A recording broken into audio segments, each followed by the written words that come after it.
Good morning विद्यार्थी मित्रों, केम छो बधा? फैंटास्टिक। ओके, जो हो આપણે લાસ્ટ ટાઈમ ધોરણ 12 ની અંદર વિદ્યુત ક્ષેત્ર રેખાઓ જોઈ ગયા હતા, હા કે ના?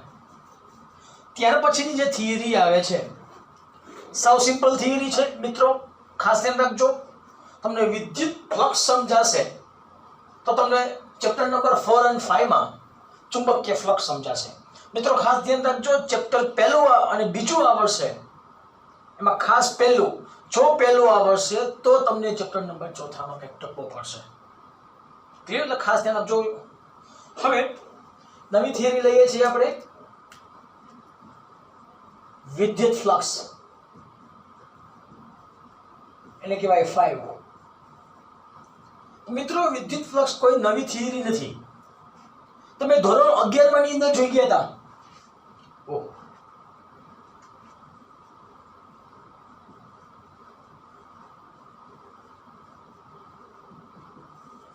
તમે ધોરણ 11 ની અંદર જોઈ ગયા હતા એક વસ્તુ કે જ્યારે કોઈ પણ વહન નળી હોય, આપેલ વહન નળીના આડછેદ, આ કહેવાશે આડછેદ, આડછેદને શું હોય? આડછેદ તો કહેવાય પૃષ્ઠ, પૃષ્ઠને લંબ શું હશે? ક્ષેત્ર સદિશ, આ કહેવાય ક્ષેત્ર સદિશ એ। એને કદાચ કોઈ નામ એસ પણ આપી શકે, કોઈ જાતનો ફેરફાર થશે નહીં। હવે આપેલ વહન નળીમાં જ્યારે પ્રવાહીનો વેગ કેટલો હોય? v। જો પ્રવાહીનો વેગ v આડછેદને લંબ દિશામાં હોય, જો પ્રવાહીનો વેગ v આડછેદને લંબ દિશામાં હોય ત્યારે મહત્તમ પ્રમાણમાં પાણી બહાર નીકળશે। મેં આ રીતે નળી પકડેલી હોય તો અમે નળીમાંથી જ્યારે પાણી નાખવામાં બહાર કાઢવામાં આવશે, આડછેદ લંબ હોય તો અહીંથી મહત્તમ પાણી નીકળી શકે। સેમ વસ્તુ તમે એ સમયે જોઈ ગયા હતા કદ ફ્લક્સ। તો કદ ફ્લક્સ નું સૂત્ર હતું v બરાબર a into v, જેને આપણે નામ આપીએ છીએ સાતત્ય સમીકરણ। કદાચ તમને યાદ હોય તો સાતત્ય સમીકરણ v એટલે કહેવાય અંતર ભાગ્યા સમય, v એટલે કહેવાશે અંતર ભાગ્યા સમય। વ્યાખ્યા બોલવી તો શું કહેવાય? એકમ સમયમાં આપેલા આડછેદમાંથી પસાર થતો કદ એટલે કહેવાય ક્ષેત્રફળ ગુણ્યા અંતર એટલે કહેવાય કદ, કહેવાય એકમ સમયમાં આપેલ આડછેદમાંથી પસાર થતો કદ એટલે કહેવાય કદ ફ્લક્સ, અથવા બીજું નામ કહી શકાય પ્રવાહી ફ્લક્સ। બીજું નામ શું કહી શકાશે? પ્રવાહી ફ્લક્સ। તો એકમ સમયમાં આપેલ આડછેદમાંથી પસાર થતું કદ એટલે કહેવાય કદ ફ્લક્સ અથવા તો પ્રવાહી ફ્લક્સ। અહીંયા શબ્દ પ્રવાહી ફ્લક્સ આવે છે, આપણે શબ્દ શું આવશે? વિદ્યુત ફ્લક્સ। હા, બીજી વસ્તુ પણ ખાસ જોવા જેવી છે, હર હંમેશ આપેલ ક્ષેત્ર સદિશ વહન નળીના વેગને લંબ ના પણ હોય તો આ પૃષ્ઠ છે, પૃષ્ઠને લંબ શું હોય? ક્ષેત્ર સદિશ, આ કહેવાશે ક્ષેત્ર સદિશ। જો એના બે ઘટક ખેંચવામાં આવે તો ક્ષેત્ર સદિશ કંઈક વેગ સાથે કંઈક થીટા માપનો ખૂણો બનાવે, જે બાજુ ખૂણો હોય ને લખી શકાય cos થીટા, સામેની અક્ષમાં a sin થીટા। અહીંયા તમારો ઘટક કયો આવશે? a cos થીટા ઘટક લેવો પડે। એટલે આના ઉપરથી તમે એક્ઝામ્પલ આપી શકો। જો વલય લેવામાં આવે, વલય જેને કહેવાય રિંગ, આ રિંગ છે,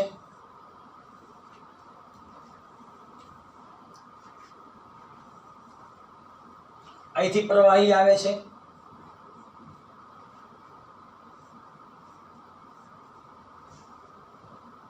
આ ક્ષેત્ર સદિશ છે, આ ક્ષેત્ર સદિશ છે, આ ક્ષેત્ર સદિશ છે. હંમેશા પૃષ્ઠને લંબ શું હોય? આ પૃષ્ઠ છે, આ પૃષ્ઠ છે. પૃષ્ઠને લંબ શું હોય? ક્ષેત્ર સદિશ હોય. પૃષ્ઠને લંબ ક્ષેત્ર સદિશ.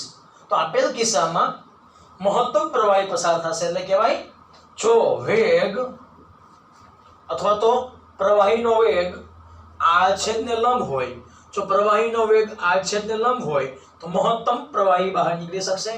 અહીંયા પ્રવાહીનો વેગ આડછેદને લંબ નથી કે થીટા માપનો ખૂણો બનાવે છે. તો થીટા માપનો ખૂણો બનાવતું હોય તો આપેલમાંથી પસાર થતું પ્રવાહી આના કરતાં કેવું હશે? ઓછું. આમાં સૌથી વધારે પસાર થશે, આમાં એથી ઓછું, આમાં તો પસાર થશે જ નહીં.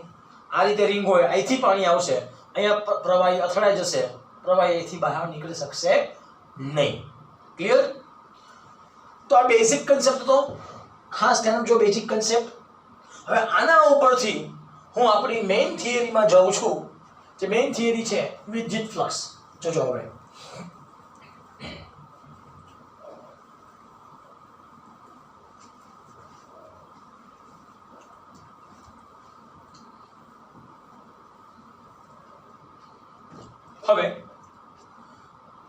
જો હું કોઈ પણ બિંદુ પાસે પૃષ્ઠ લઉં છું. શું લઉં છું?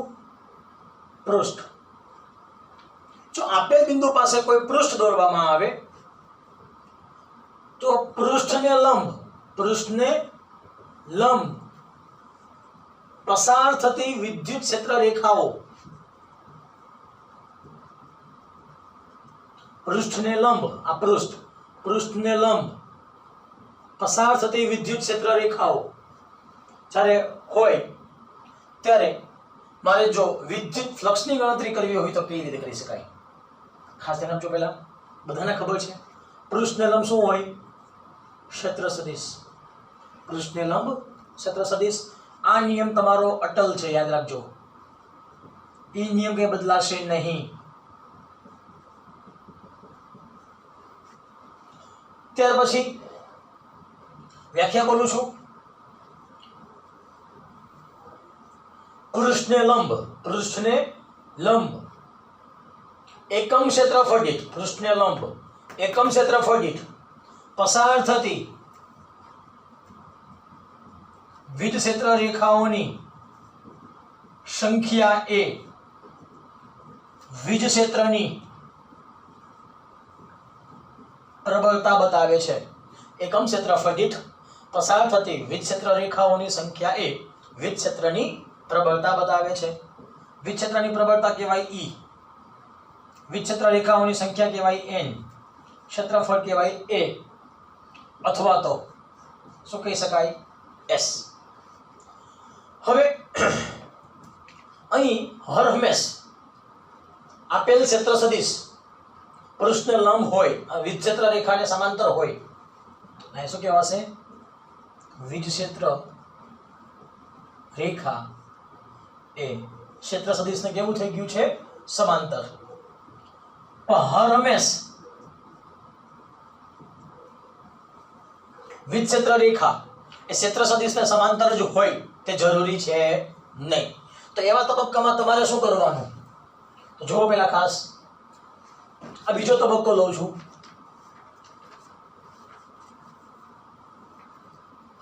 આ પૃષ્ઠને લંબ ક્ષેત્ર સદિશ, આ વિદ્યુત ક્ષેત્ર રેખાઓ એ સમયે ક્ષેત્ર સદિશનો કંઈક ખૂણો બનાવે છે. એ ખૂણો કેટલા અંશનો હશે? થીટા.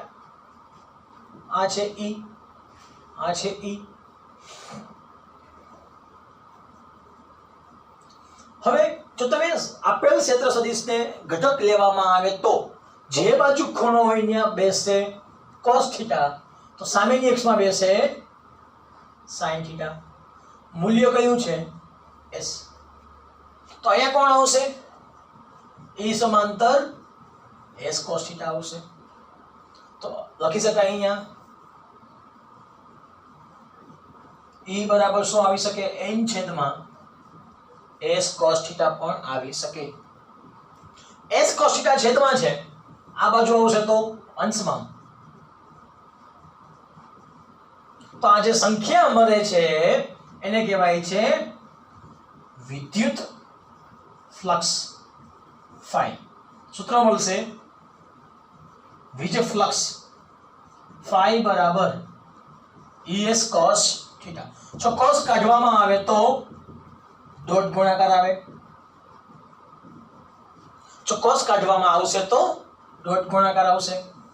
મિત્રો ખાસ જોવા જેવી વસ્તુ અહીંયા એ હતી કે વિદ્યુત ક્ષેત્ર પણ સદિશ રાશિ છે, ક્ષેત્રફળ પણ રાશિ કેવી છે? સદિશ રાશિ છે. બંને સદિશોનો ડોટ ગુણાકાર એટલે મળતો જવાબ અદિશ. એનો મતલબ વિદ્યુત ફ્લક્સ કેવી મળશે? અદિશ રાશિ છે. એકમ લખવો હોય તો વિદ્યુત ક્ષેત્રનો એકમ ન્યૂટન પ્રતિ કુલમ, ક્ષેત્રફળનો એકમ મીટર સ્ક્વેર, અથવા વિદ્યુત ક્ષેત્રનો એકમ વોલ્ટ પ્રતિ મીટર, ક્ષેત્રફળનો એકમ meter square. Meter meter cancel તો વોલ્ટ ઇન્ટુ મીટર. પહેલો એકમ કહેવાય વોલ્ટ ઇન્ટુ મીટર, બીજો એકમ કહેવાશે ન્યૂટન પ્રતિ કુલમ ઇન્ટુ મીટર સ્ક્વેર. એનું મિત્રો મારે પારિમાણિક સૂત્ર લખવું હોય તો કેમ લખી શકાય? પારિમાણિક સૂત્ર વોલ્ટનું પારિમાણિક સૂત્ર બધાને ખબર છે, અથવા તો જો volt m1 L2 T-3 A-1, metre કહેવાશે L1. લખી શકાય m1 2 ને 1 3 T-3 A-1. તો વિદ્યુત ફ્લક્સનું પારિમાણિક સૂત્ર મળી ગયું m1 L3 T-3 A-1. મિત્રો કદાચ આ રીતે તમને પારિમાણિક સૂત્ર બનાવતા ન આવડે તો બીજી રીત. ચલો ન્યૂટનનું પારિમાણિક સૂત્ર શું કહેવાય? m1 L1 T-2. કુલમનું પારિમાણિક સૂત્ર m0 L0 T1 A1, metre square કહેવાય L2. આપો જી સાદું રૂપ m1 2 ને 1 3, 1 ઉપર આવે તો -1, -2 -1, -3, 1 ઉપર આવે તો -1. આવી ગયું છે એમ. મતલબ મિત્રો પારિમાણિક સૂત્ર બનાવતી વખતે તમારે સૂત્ર અને એકમ ખાસ ધ્યાન રાખવું પડશે. હવે ખાસ અગત્યની વસ્તુ એ આવી, તમે શું લખ્યું છે? વીજ ફ્લક્સ ફાઈ બરાબર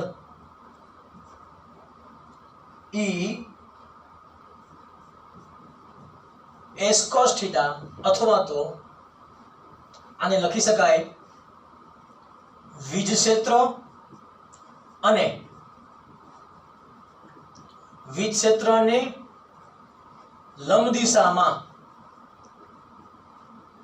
ક્ષેત્રફળનો પ્રક્ષેપ. વિદ્યુત ક્ષેત્રનો અને વીજ ક્ષેત્રને લંબ દિશામાં ક્ષેત્રફળનો પ્રક્ષેપ નો ગુણાકાર.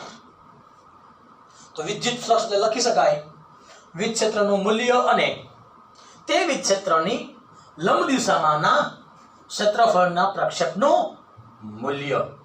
ક્લિયર? એથી વિશેષ આગળ વાતચીત કરીએ. આમાંનામાં વિદ્યુત ફ્લક્સ કોના પર આધાર રાખશે? તો પહેલું વિદ્યુત ક્ષેત્રનું મૂલ્ય, પછી ક્ષેત્ર સદિશનું મૂલ્ય અને ક્ષેત્ર સદિશના સાપેક્ષ નમન ઉપર પણ આધાર રાખે. નમન એટલે કહેવાય આ વિદ્યુત ક્ષેત્રનું મૂલ્ય E, ક્ષેત્ર સદિશનું મૂલ્ય A અથવા તો S. સાપેક્ષ નમન કયો કહેવાશે? ખૂણો θ.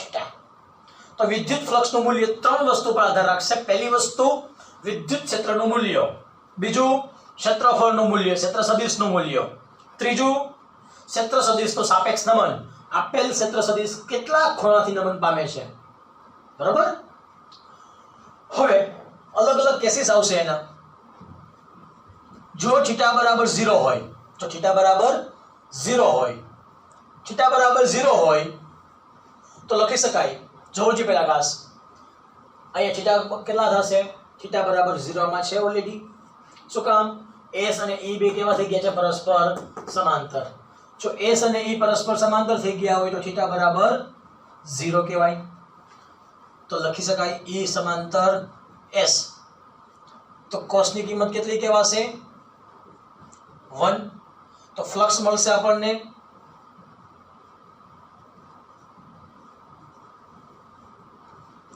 મહત્તમ. ફ્લક્સ કેવું મળશે?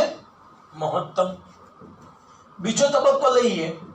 જો થીટા બરાબર 90 હોય, થીટા બરાબર 90 હોય, એનો મતલબ e અને s કેવા હશે? પરસ્પર લંબ.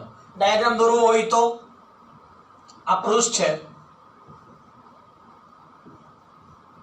પૃષ્ઠને લંબ શું હશે? ક્ષેત્ર સદિશ a અથવા તો s. આ કેવાશે? વિદ્યુત ક્ષેત્ર રેખા. તો અહીંયા s અને e વચ્ચેનો ખૂણો કેવો છે? પરસ્પર 90. તો cos 90 ની કિંમત કેટલી કહેવાશે? 0. તો ફ્લક્સ આપણને ફરી પાછું મળશે e cos થીટા બરાબર ફ્લક્સ 0. Case number 3. જો થીટા કેટલો હોય? 90 કરતા નાનો હોય. છે અહીંયા થીટા કેવો છે? આ કિસ્સામાં જોવો જી 90 કરતા નાનો છે. તો થીટા 90 કરતા નાનો હોય તો ચરણ કેટલાનું કહેવાય? ઓલેસ્ટેસી નિયમ પ્રમાણે પ્રથમ ચરણમાં cos કેવું હોય? પ્લસ. તો ફ્લક્સ કેવું મળશે? ધન મળે. એવી રીતે જો ખૂણો કેવો હોય? થીટા બરાબર 90 કરતા મોટો. શરત કઈ લખી શકાય? એમાં ડાયાગ્રામ દોરવો હોય તો આ પૃષ્ઠ છે, આ પૃષ્ઠને લંબ ક્ષેત્ર સદિશ, આ વિદ્યુત ક્ષેત્ર રેખાઓ. આ જે ખૂણો છે ઈ ખૂણો 90 કરતા કેવો કહેવાશે? મોટો. જો ખૂણો થીટા 90 કરતા મોટો હોય તો ઓલેસ્ટેસી નિયમ પ્રમાણે ચરણ નંબર કેટલાનું કહેવાશે? બીજું. ચરણ નંબર 2 માં cos કેવું હોય? માઈનસ. cos માઈનસ હોય તો ફ્લક્સ કેવું મળશે? ઋણ. એનો મતલબ મિત્રો ફ્લક્સ ધન પણ હોઈ શકે, ફ્લક્સ ઋણ પણ હોઈ શકે, ફ્લક્સ 0 પણ હોઈ શકે, ફ્લક્સ મહત્તમ પણ હોઈ શકે. ફ્લક્સ એ અદિશ રાશિ છે. ફ્લક્સ એ અદિશ રાશિ છે.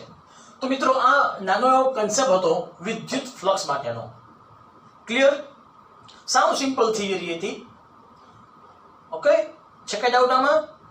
ઓકે, તો હવે નેક્સ્ટ આપણે થિયરી જોઈશું જે ગાઉસનો નિયમ આવે છે.